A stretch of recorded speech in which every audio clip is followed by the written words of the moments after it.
Staying with Germany, 2 people have been killed, several others injured after a man drove his vehicle into a crowd in the western city of Mannheim on Monday.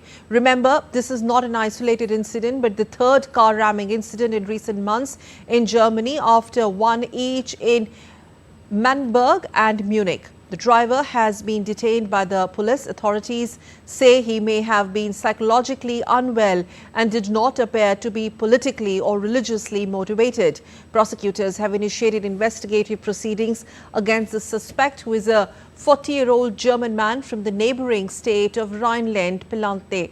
For more on the story, we have with us DW's Thomas Sparrow joining us live from Berlin. Thomas, what more are authorities saying about the suspect? But most importantly, how are they planning to prevent these kinds of incidents? If you could also put in perspective, we see a pattern to such incidents. How are authorities explaining that? I do not necessarily think that it is a pattern. You have indeed seen in Germany several similar incidents, but each of the 3 car rammings that you mentioned in your introduction, in Magdeburg, in Munich and in Mannheim, have had different motivations. In Magdeburg, it was carried out by a Saudi man based on anti-Muslim views. In Munich, it was an Afghan asylum seeker which authorities suspect acted based on an Islamist motivation, and in Mannheim authorities are not, they do not think that it was political or extremist in nature, but are rather focusing on the man's mental health. So the 3 different car rammings have very specific motivations. What they do have in common is that they are heightening the sense of insecurity among many people in Germany, and they have obviously become a very significant part of the political debate in the country.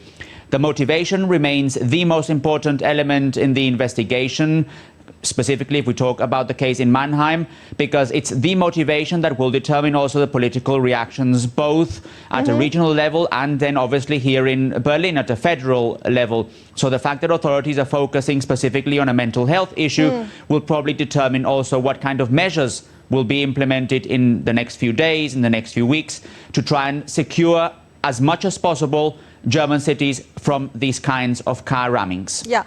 When I say pattern, I mean the recurrence. We get to see such incidents back to back, although not very common in Germany at all.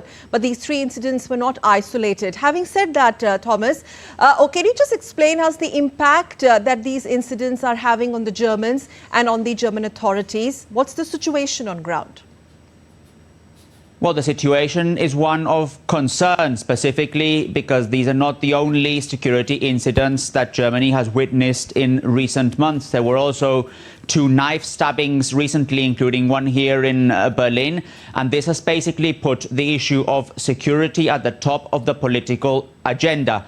There are many other issues, obviously, that political leaders are discussing. You mentioned in your introduction as well the financial issue and the coalition agreements between different parties.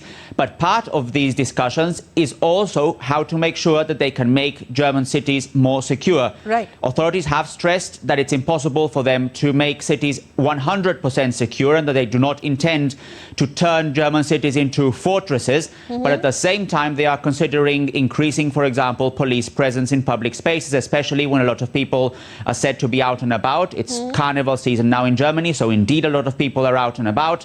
Also looking, for example, at increased surveillance, a very challenging topic in Germany because of privacy concerns, and also looking at prevention. So these are 3 of the reasons why authorities are now looking into in order to make sure that as much as possible they can prevent these incidents from happening again.